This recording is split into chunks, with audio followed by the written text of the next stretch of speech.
The autumn wind swept through Detroit's Palmer Woods neighborhood on Halloween night, 2024, rustling the fallen leaves along tree-lined streets where jack-o'-lanterns flickered on porches of historic mansions.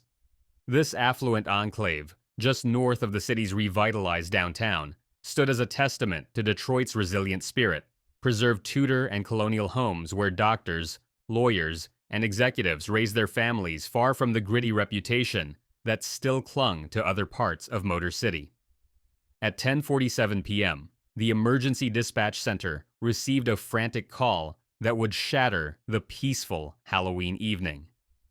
A teenage girl's voice, trembling with what seemed like panic, cut through the static. "Please, I need help. Something's wrong with my parents. They're not breathing." The dispatcher, Maria Rodriguez, a 15-year veteran who had heard countless crisis calls, immediately began her protocol. Yet something about this particular call would later haunt her, a quality she couldn't quite name in the moment. Something too practiced about the fear in the young woman's voice. "What's your address, honey?" Rodriguez asked, her fingers already hovering over the keyboard. 3421 Argyle Crescent. Please hurry. I think they're dead." Within minutes, Detroit Fire Department paramedics arrived at the stately brick Georgian home, its Halloween decorations, elaborate spiderwebs, and glowing ghosts, creating an eerie contrast to the genuine horror waiting inside. Leading the response was veteran paramedic Jason Mitchell, whose 20 years on Detroit streets had exposed him to virtually every form of tragedy the city could produce. What Mitchell encountered would rank among the worst. In a formal dining room decorated with elegant Halloween centerpieces, two bodies lay in positions that told a story of desperate final moments. Dr. Richard Morrison, age 48, lay crumpled on the hardwood floor several feet from an antique wall-mounted telephone, his arm outstretched as if death had frozen him mid-reach. His wife, Dr. Sarah Morrison, age 46, remained slumped at the mahogany dining table, her head resting on the polished surface in a grotesque parody of someone who had simply fallen asleep over dinner.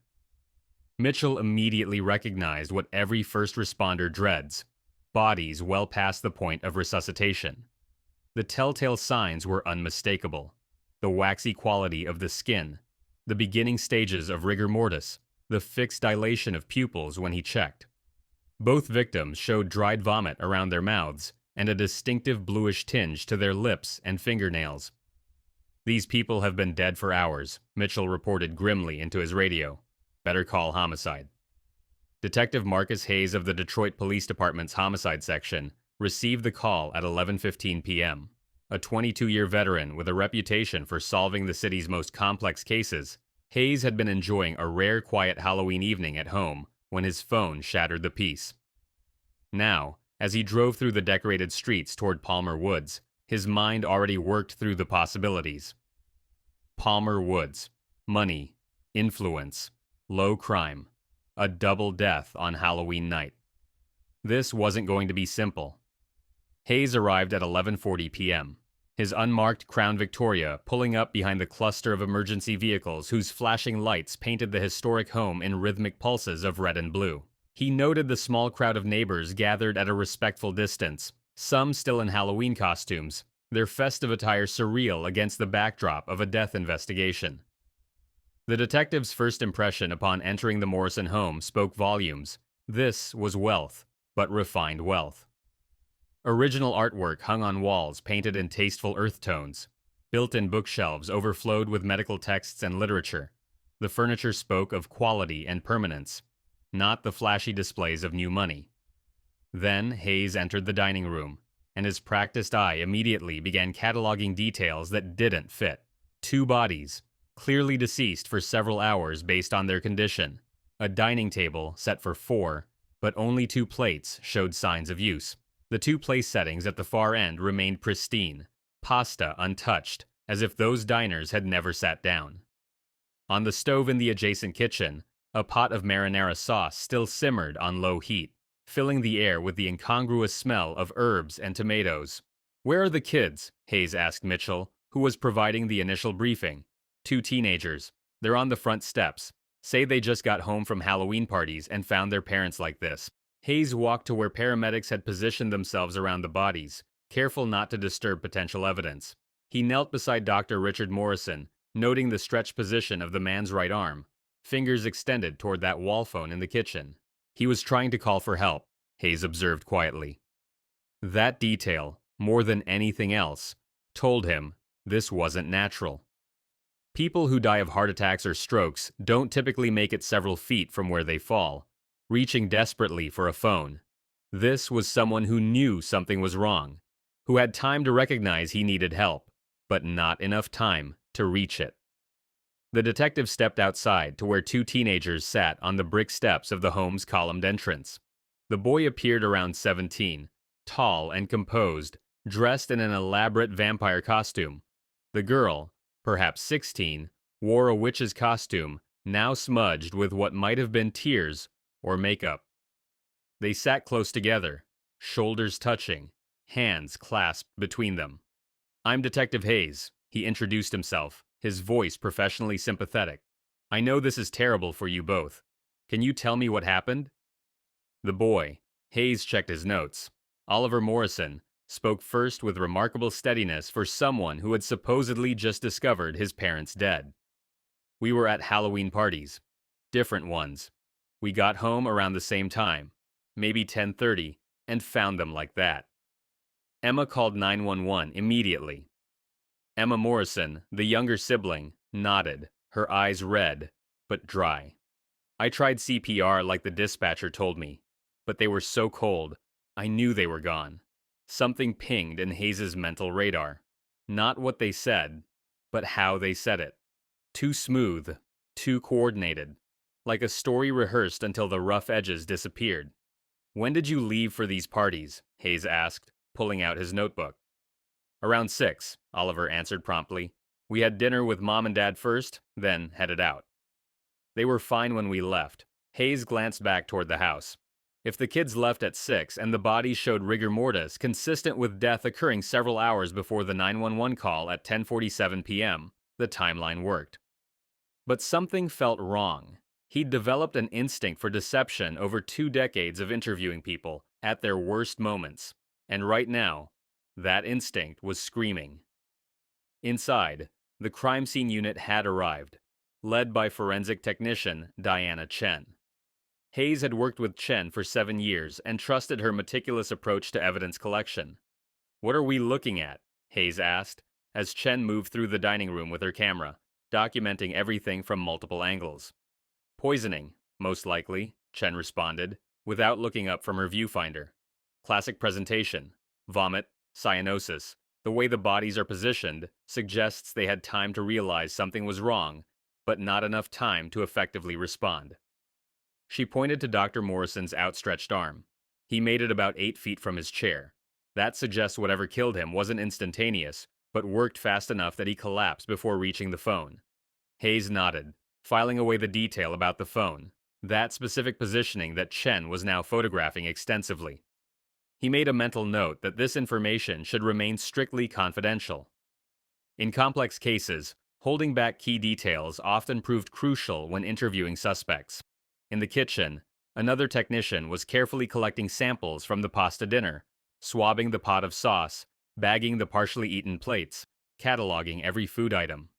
"The plates at the kids' spots haven't been touched," Chen observed, showing Hayes photos on her camera's display. "See? The 2 adult plates show consumption, but these 2 are pristine. If the family ate together before the kids left for parties, why didn't they eat?" "Maybe they ate earlier," Hayes suggested, playing devil's advocate. "Maybe. But look at this." Chen led him to the kitchen counter where she indicated faint residue under ultraviolet light. "I'll need to test this, but I'm betting we find traces of something pharmaceutical here. Someone was preparing something at this counter, something that involved crushed pills or powder." The medical examiner, Dr. Alan Foster, arrived just after midnight. Foster had performed autopsies on victims of Detroit's roughest violence for 25 years, but his expression as he examined the Morrisons suggested this case affected him differently. "Both victims are physicians?" he asked Hayes. "Yeah, he's a cardiac surgeon at Detroit Medical Center. She's head of psychiatry at Henry Ford Hospital. Respected, successful, by all accounts excellent parents, and community members." Foster shook his head slowly. The irony. a cardiac surgeon who couldn't save himself. He began his preliminary examination, noting observations into a small recorder. Significant cyanosis, dried vomitus, facial expressions consistent with distress before death. I'll need toxicology, but this has all the hallmarks of a specific type of poisoning, likely a combination that attacks the respiratory and cardiac systems. How long? Hayes asked. Based on body temperature and the degree of rigor mortis, I'd estimate time of death between 7 and 8 p.m., certainly no later than 8:30. Hayes felt that tingle of breakthrough. The kids claimed to have left around 6, returning at 10:30. The parents died around 7 or 8. If the timeline held, the teens couldn't have been present during the deaths. But if they weren't present, how would they have known to call 911 at exactly the right moment when their parents had been dead for hours? By 2 a.m., Hayes had established a command post in the Morrison study, a masculine room of leather and dark wood where Dr. Richard Morrison had apparently spent his evenings reading medical journals and preparing lectures. The detective sat behind the massive desk, reviewing initial reports and formulating his approach. The house's security system provided their first major break. The Morrisons had installed a comprehensive system, cameras on all exterior doors, sensors on windows, and interior motion detectors in main living areas. Hayes called in a tech specialist to review the footage. What they discovered was damning. The system showed Dr. Richard and Dr. Sarah Morrison returning home from their medical practices at 5:15 p.m. It showed both teenagers arriving home from school earlier that afternoon, but it showed no one leaving the house at 6 p.m., as Oliver and Emma had claimed. There's more, the tech specialist, a young officer named Kevin Park, pointed to his laptop screen. See this gap here? The living room camera goes dark from 5:45 p.m. until 10:50 p.m., right when emergency vehicles arrive. Someone disabled it. Can they do that without setting off an alarm? Hayes asked. Only if they know the system's override code. Which family members would know? But the exterior cameras, operating on a separate backup system, told an even more revealing story. They showed no one entering or exiting the house between 5:15 p.m. and 10:47 p.m. when the first responders arrived. Oliver and Emma Morrison had never left for Halloween parties. They'd been in the house the entire time their parents died. Hayes called in his partner, Detective Jennifer Reeves, at 3 a.m. Reeves arrived 15 minutes later, looking alert despite the early hour. A 12-year veteran known for her interrogation skills, particularly with younger suspects, she listened intently as Hayes briefed her. So we've got 2 teenagers who lied about their whereabouts, parents who died from apparent poisoning during the time the kids claimed they weren't home, and a disabled security camera, Reeves summarized. That's enough to bring them in for formal interviews. Not yet, Hayes cautioned. We need more. Smart lawyer will explain away the security footage. Maybe they left through a side door they forgot about. Maybe they disabled the camera earlier by accident. We need something that definitively puts them at the scene during the deaths. As dawn broke over Detroit on November 1st, casting pale light across the Morrison home, Chen's forensic team made their crucial discoveries. In the garage, tucked inside a box labeled Halloween decorations that the family had apparently recently unpacked, Chen found a marble mortar and pestle. The beautiful kitchen implement appeared freshly washed, but forensic testing revealed microscopic traces in the stone's porous surface, traces of prescription medications. In Oliver's bedroom, behind a loose section of baseboard that required removing furniture to access, they discovered 6 prescription pill bottles. 3 bore Dr. Richard Morrison's name, prescribed for various cardiac conditions. 3 belonged to Dr. Sarah Morrison, medications for anxiety and insomnia. All bottles showed significant quantities missing compared to their fill dates. But the most damning evidence came from Emma's room. In a false bottom of her jewelry box, the kind of hiding spot teenagers used for secret diaries or forbidden items, investigators found a handwritten note on expensive stationery. The note, dated October 30th, one day before Halloween, contained a numbered list. Prepare special dinner. Oliver cooks. I set table, add mixture to their portions. Only, use separate bowls. Eat together, normally. After 45 minutes, go to our rooms, wait for sounds to stop. Wait additional 2 hours. Disable living room camera. Override code 1031. Call 911. I will do this. Emma sounds better on phone story. We were at Halloween parties, just got home, stay together, support each other, never separate our story. Hayes held the note with gloved hands, reading it 3 times. Here was premeditation in its purest form. Not a crime of passion, not an impulsive act, but cold calculation, written in neat teenage handwriting. Bag this as primary evidence, he told Chen quietly. This is our case, right here. But even with this discovery, Hayes knew they needed more. Defense attorneys could argue the note was a fantasy, a morbid, creative writing exercise. They needed something that connected the siblings directly to the crime in a way that couldn't be explained away. That connection came from an unexpected source. Detroit Police Department's Computer Crimes Unit, operating from a facility in downtown Detroit, received the Morrisons' electronic devices by 8 a.m. on November 1st. Detective Sarah Kim, specialist in digital forensics, began the painstaking process of examining laptops, tablets, and smartphones for relevant evidence. What she uncovered painted a chilling picture of long-term planning. Oliver Morrison's laptop, despite his attempts to wipe the browsing history, yielded a treasure trove of damning searches when Kim employed recovery software. Beginning 3 months before Halloween, Oliver had researched undetectable poisons, medications that cause heart failure, how to make death look natural, beta blocker overdose symptoms, mixing prescription drugs, lethal combinations. How long does toxicology testing take? The searches were interspersed with normal teenage browsing, college applications, video game forums, music downloads, creating a disturbing juxtaposition of ordinary adolescence and murderous intent. Emma's phone revealed something even more significant. While her text messages with Oliver appeared innocuously sibling-like on the surface, a closer examination revealed a pattern of coded language that, once decrypted through context, clearly referenced their murder plan. October 15th, Oliver to Emma. Still think we should go through with the project? Emma to Oliver. It's the only way we stay together. You know what they'll do otherwise. October 28th, Emma to Oliver.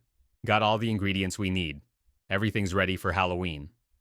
Oliver to Emma. Are you absolutely sure? Once we do this, there's no going back. Emma to Oliver. I'm sure. We do this together. For us. But the most revealing discovery came from Emma's cloud storage, where she kept a journal in a password-protected document labeled English Class Essays. The entries, dating back 6 months, detailed an obsessive, unhealthy attachment between the siblings that had evolved into something far beyond normal familial affection. Emma wrote about her feelings for Oliver in terms typically reserved for romantic love, describing their bond as the only real thing in my life, and Oliver as the only person who truly understands me.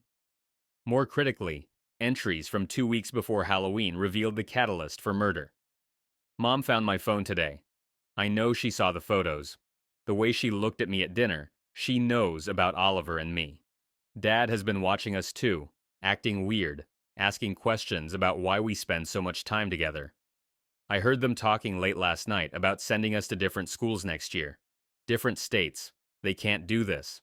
They can't separate us. Oliver says we need to move up our timeline. He's right. It's the only way. Hayes read the journal entries in the conference room at Detroit Police Headquarters, where his team had assembled to review the mounting evidence. The case was coming together with a clarity that both satisfied and disturbed him. So the motive is, they're in some kind of inappropriate relationship, and the parents found out and planned to separate them, Reeves asked, reading over Hayes' shoulder. That's what it looks like, Hayes confirmed. And rather than face that separation, they decided murder was the answer. On November 2nd, 36 hours after the discovery of the bodies, Hayes and Reeves brought Oliver and Emma Morrison to Detroit Police Headquarters for formal interviews. The siblings had spent the previous night at the home of their mother's colleague, a psychiatrist who had known the family for years and agreed to provide temporary guardianship. The teenagers were read their Miranda rights and separated into different interview rooms, a crucial tactical decision to prevent them from coordinating their stories. Both requested attorneys, but before legal counsel arrived, Hayes made one calculated decision. He would interview Emma first, alone, and attempt to catch her in the one lie that couldn't be explained away. Interview room 3 was deliberately austere. Beige walls, a metal table bolted to the floor, uncomfortable chairs, and a one-way mirror through which Reeves and other detectives observed. Hayes entered carrying only a thin folder, an intentional choice to suggest the investigation was still developing. Emma Morrison sat with remarkable composure for a 16-year-old accused of murdering her parents. She'd changed from her Halloween costume into jeans and a Detroit Tigers sweatshirt, her dark hair pulled back in a simple ponytail. To Hayes, she looked like any suburban teenager except for her eyes. There was something too watchful, too calculating in her gaze. "Emma, I appreciate you talking with me," Hayes began, his tone gentle. "I know this has been incredibly difficult. Can you walk me through what happened when you got home on Halloween night?" For 2 hours, Emma maintained her story with impressive consistency. She'd left for a Halloween party at a friend's house around 6 p.m., stayed until about 10:15, then returned home to find her parents unresponsive. Hayes let her talk, asking clarifying questions, appearing sympathetic to her supposed trauma. Then, as the third hour began, he shifted his approach. "Emma, when you came home and found your parents, can you describe exactly what you saw?" "I already told you," she replied, a hint of frustration creeping into her carefully controlled voice. "They were on the floor, not moving. I called 911 immediately." "But specifically," Hayes pressed, "where exactly was your father?" Emma's face tightened almost imperceptibly. "He was on the dining room floor." "And what position was he in?" A pause. Hayes could see Emma's mind working, trying to determine what Hayes already knew, what was safe to reveal. He was lying there. His arm was stretched out. Stretched out toward what? Another pause, longer this time. Toward the kitchen. "Be more specific, Emma." "This is important. What in the kitchen was he reaching toward?" And here, Emma made her fatal mistake. Exhausted, stressed, and desperate to appear cooperative, she answered without thinking. He was reaching toward the phone on the wall. Like he was trying to call for help but didn't make it. His fingers were stretched out toward it, just a few inches away. The room fell silent. Hayes let the moment hang there, watching Emma's face as realization dawned. Her expression shifted from cooperative witness to trapped suspect in the span of a heartbeat. "Emma," Hayes said quietly, "how did you know your father's hand was reaching toward the phone?" I saw it when I came in." The position of your father's body was never released to anyone outside this investigation. The specific detail about his hand reaching toward that wall phone, we deliberately kept that confidential. The only way you could know that detail is if you were present when he died, watching him try to get help. Emma's composure shattered. Her face went pale. Her hands began to shake. "I want a lawyer," she managed, her voice suddenly small and frightened. "I want a lawyer now." "Of course," Hayes said, standing. Interview terminated at 3:47 p.m. With Emma's revelation about the hand position, a detail only someone present during the deaths could have known, Hayes now had probable cause for arrest. Armed with this evidence, combined with the handwritten plan, the forensic evidence of poison preparation, and the digital trail of planning, he obtained arrest warrants for both teenagers. The arrests occurred on the morning of November 3rd at the home where the siblings had been staying. Hayes insisted on leading the team personally, arriving just after dawn at the modest Ferndale bungalow where Dr. Sarah Morrison's colleague had taken in the teenagers. When officers entered the guest room where the siblings were staying, they found Oliver and Emma asleep in the same bed, a final confirmation of the inappropriate relationship that had motivated the murders. Oliver woke first, immediately alert and composed. "What's this about?" he asked calmly. "Oliver and Emma Morrison," Hayes stated formally. "You're both under arrest for the murders of Dr. Richard Morrison and Dr. Sarah Morrison." Emma's reaction was dramatically different from her brother's controlled response. She began sobbing immediately, calling out for Oliver, as officers separated them to be processed individually. "It's okay, Em," Oliver called back as they were led to separate patrol cars. "Remember what we talked about. Stay strong." At Detroit Police Headquarters, both teenagers were processed through the system. Oliver maintained his remarkable composure, answering questions precisely and showing little emotion. Emma, by contrast, appeared to be falling apart, crying intermittently and asking repeatedly when she could see her brother. The contrast in their behavior would later become a subject of significant interest to psychologists who studied the case. In the days following the arrests, the investigation team worked to build an ironclad case. Medical examiner Dr. Foster completed his autopsy reports, confirming that both victims died from a lethal combination of prescription medications. Dr. Richard Morrison had fatal concentrations of propranolol, his own heart medication, combined with oxycodone and zolpidem in his system, Foster explained to Hayes during their case review. Dr. Sarah Morrison showed similar findings. This combination creates a synergistic effect. The beta blocker prevents the heart from compensating, while the opioid and sleep medication depress respiratory function. Death would have been distressing, but relatively swift, occurring within 15 to 30 minutes of ingestion. The toxicology results matched perfectly with the medications found hidden in Oliver's room and the residue detected in the mortar and pestle. The prosecution's case was coming together with devastating clarity. Chen's forensic team provided additional crucial evidence. Analysis of the marinara sauce revealed that the pot on the stove contained no toxins, but sauce samples from the victim's plates showed lethal concentrations of the medication mixture. This confirmed the handwritten plan's instruction to prepare the poison separately and add it only to the parents' portions. Luminol testing in the kitchen revealed patterns on the counter, consistent with someone carefully measuring powdered substances. Ghostly outlines visible under UV light, where piles of crushed medications had briefly rested before being mixed into food. Security footage from a nearby traffic camera provided the final piece of the timeline puzzle. No vehicles matching Oliver's car or anyone from the Morrison household had passed that intersection during the time the teenagers claimed to be driving to Halloween parties. They had never left the house. As news of the arrests spread through Detroit, the community struggled to comprehend the horror that had unfolded in their midst. Palmer Woods, that carefully preserved enclave of prosperity, suddenly found itself at the center of a media firestorm. Dr. Richard Morrison had been beloved at Detroit Medical Center, where his surgical skills had saved hundreds of lives. Colleagues described him as brilliant, but humble, a surgeon who took the most challenging cases and gave hope to families others had turned away.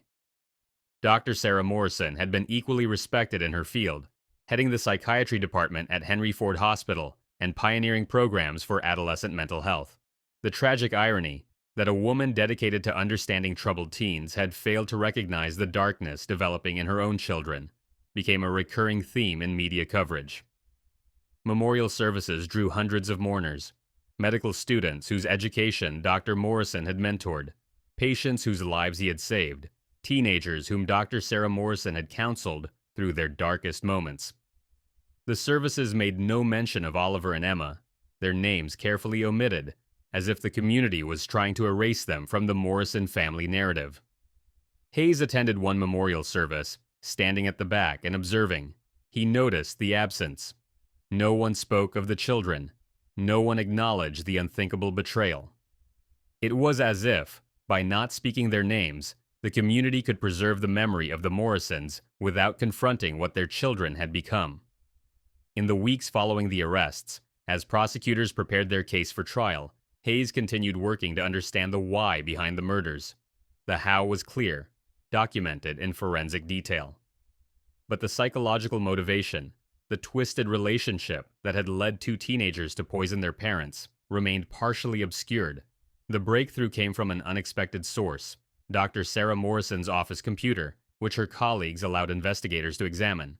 In her private files, secured with a password, detectives found clinical notes from recent weeks. Dr. Morrison had been keeping careful documentation of concerning behaviors she'd observed in her children, written in the detached language of her profession, but revealing her growing alarm. 6 months before her death, she'd noted unusual attachment patterns between siblings, seeking exclusive time together, withdrawing from separate social activities.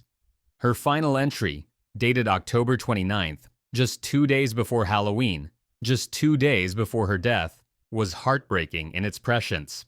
I have confirmed what Richard and I feared.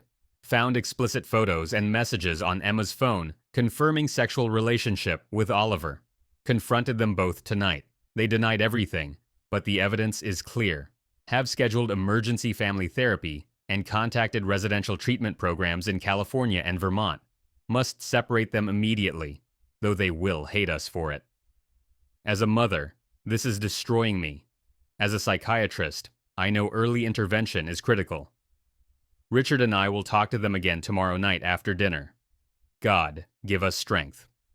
That conversation never happened. Instead of facing separation, Oliver and Emma Morrison had executed their carefully planned murders during the very dinner that was meant to precede their parents' intervention. Hayes sat in his office late one night, the file spread before him, reading Dr. Sarah Morrison's final words over and over. A mother who had dedicated her life to helping troubled teenagers had been murdered by her own children for trying to save them from a destructive relationship. The detective had worked homicides for over 2 decades in one of America's toughest cities. He'd seen violence born of poverty, rage, addiction, and desperation.